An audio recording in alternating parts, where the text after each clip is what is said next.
So, I just got done watching the brand new documentary series Quiet on Set.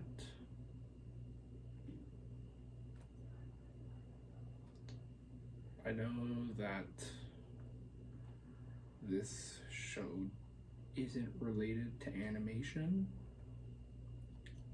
but given on how much of my content has been surrounding Nickelodeon ever since the earliest days of this channel, I felt as if I had to talk about this show. Plus, the infamous creator did end up making one animated series, so you could say it kind of counts.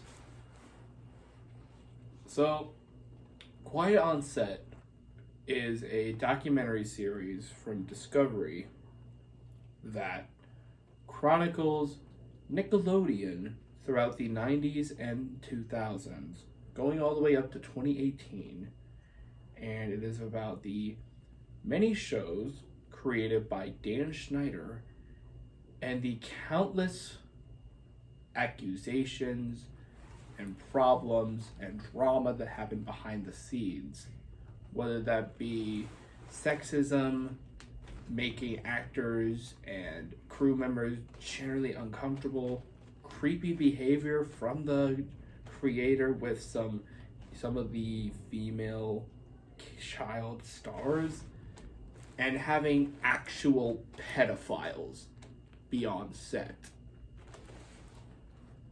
The stuff surrounding these shows has been common knowledge for the last few years. I'm sure most of you guys have seen the Quentin reviews videos on iCarly, Victorious, and Sam and Cat in particular. But it did not just suddenly start when iCarly started.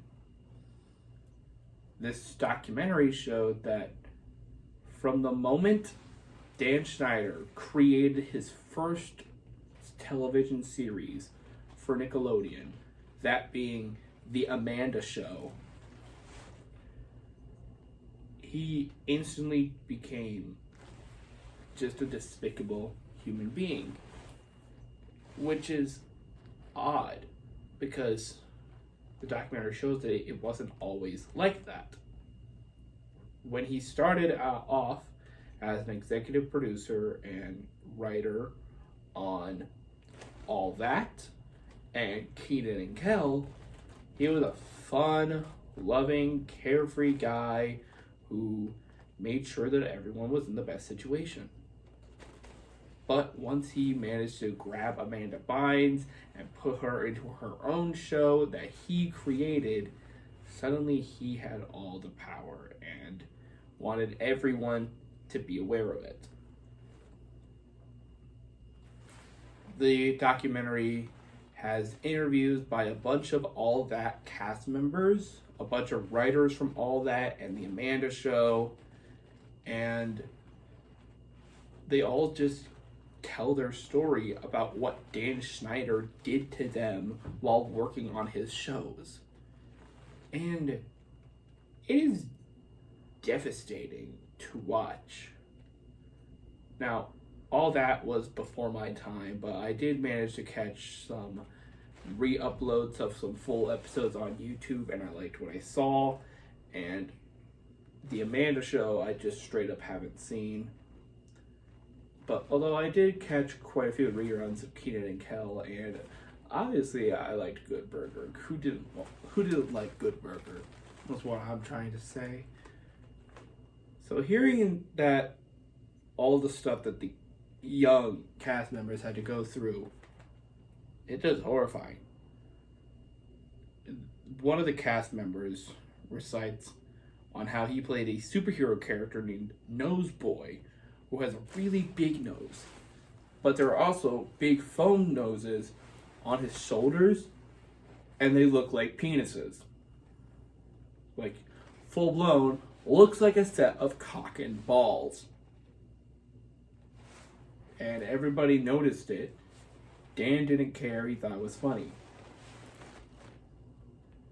And another cast member expressed on how executives were telling her that she was getting too fat to be on the show. And so once Amanda Bynes got hired, they pretty much just kicked her out immediately. So even before Dan Schneider was in a creator position, he was still being weird and gross and just being a general dick. But then we fast forward to the Amanda show, where there are 2 female writers in the entire writer's room, and they have to share a salary. This is against the rules from the Writers Guild of America, and once one of the writers reported this to the guild, Dan threatened to fire her and said that she would never get a job at Nickelodeon or any Viacom network ever again.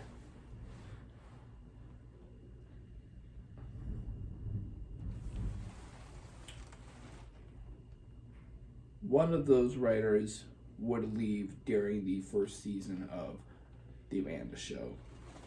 The other one would return for season 2 for only 4 episodes because Dan did not want to pay her for 11 weeks of this show's 27-week production.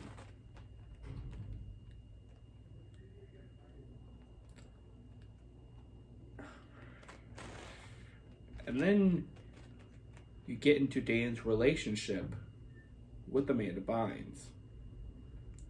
Dan got really close to Amanda, both on set and in her personal life. He watched Amanda become a superstar in child Hollywood, created another show on the WB for her, and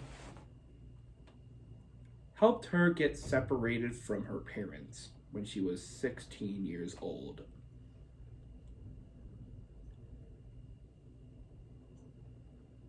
Child stardom is a bitch. And Amanda Bynes, she was everywhere. She was funny on All That. She had her own hit show that had her name in the title. She was in movies like Big Fat Liar. And even then, she still managed to fall down the traditional route that a lot of child stars typically go through, like Lindsay Lohan or Britney Spears. The latter, Dan Schneider would later make a heavy parody of in an episode of iCarly. But we're getting ahead of ourselves.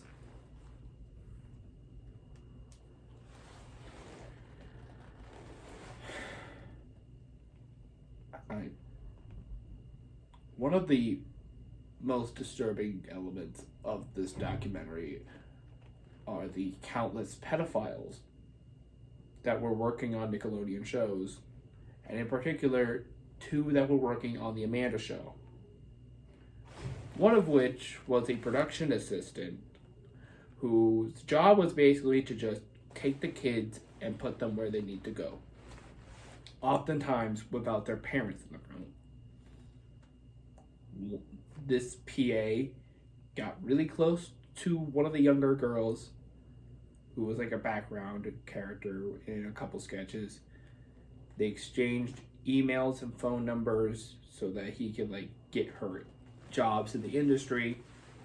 And they would have conversations that were seemingly innocent and professional until one day where he emailed a video of him masturbating with the caption saying, "I'm thinking of you."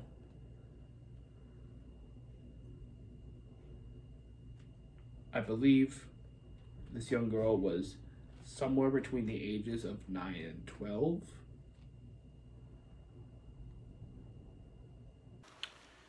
that is how they opened the second episode of the show, by having the mother of the victim tell her daughter's story. But Jamie, I believe his name, was not the only pedophile working at Nickelodeon. Brian Peck was an actor and dialogue coach on The Amanda Show. And eventually, All That, when All That got a revival in the early 2000s. Everybody liked Brian. He was a really nice guy. He played a recurring character on the All That revival called Pickle Boy, which many people also saw as a weird innuendo to throw in a kids show. And before I move on to what Brian Peck did, I want to briefly bring up a couple of things. One, the All That revival of the early 2000s. Basically, after Kenan and Kel ran its course, and during production of The Amanda Show, All That was brought back for an additional 3 or 4 seasons. I believe this spanned from like season 7 to 10. This time frame of the show is what Nickelodeon would like you to forget for whatever reason. Even though this is how they brought us Jamie Lynn Spears, who would go on to star in Zoe 101. And it was one of the first big things that Gabriel Adrelius ended up doing, which the documentary did not mention at all. A lot of the All That cast members featured in this documentary are from that era of the show. And Dan was definitely in a more of a creative role this time around than he was in the original series. As in, creator, showrunner. And thus, the sketches kept getting weirder, grosser, and none of the actors were really that comfortable. In fact, towards the end of season 9, when one of the kids got fired, we see footage of the kid's mom saying, "I'm so glad I got my son out of that world."